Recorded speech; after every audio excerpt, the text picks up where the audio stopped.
ចង់បាយប្រាប់មកត្រង់ក៏បានមិនបាច់រំខានពេលអូនយូរបងនាងរើផ្លូវដើរខ្លួនឯងទាំងដឹងថាទឹកភ្នែកត្រូវហូរ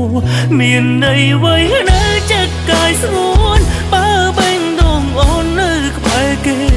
មានដែលទុកបងក្នុងចិត្តទេសម្រាប់ស្នេហាអូនមិនសង្កត់អូនទេឋានៈបងត្រឹមតែជាអ្នកថៃបន្ទាប់ពីអូនបានចែកភ្លឺពីគេទុកបងក្រុនខំដល់ចិត្តរំលែកការឈឺចាប់អូនតែនឹកដល់គេពេលនៅក្បែរបងកុំយកបងទៅគប់កងនឹងអ្នកផ្សេងបងមិនស្រឡាញ់ហើយព្រមសំដែងថា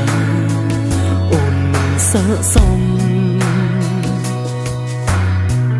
អូនត្រូវគេបោះបង់ស្មោះត្រង់ដូចបងមិនសមនឹងអូនឡើយតែពេលគេក្បត់មិនដេចមិននិយាយបែបនេះផងចង់បែកប្រាប់បងត្រង់ក៏បានមិនបាច់រំខានពេលអូនយូរបងនាងរើផ្លូវដើរខ្លួនឯងទាំងដឹងថាទឹកភ្នែកត្រូវហូរមានន័យអ្វីនៅចិត្តកាយស្ងួនបើបេងដងអូននៅក្បែរគេ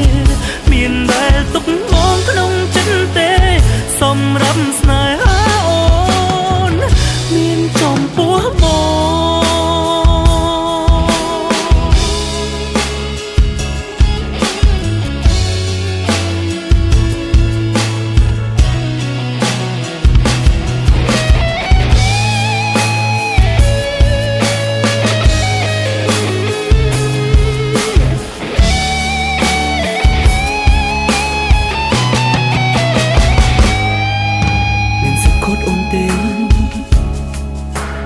បងត្រឹមតែជាអ្នកថៃ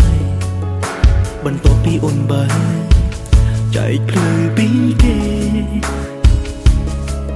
ទុកបងក្រុនខំដល់ចិត្តរំលែកការឈឺចាប់អូនតែនឹកដល់គេពេលនៅក្បែរបង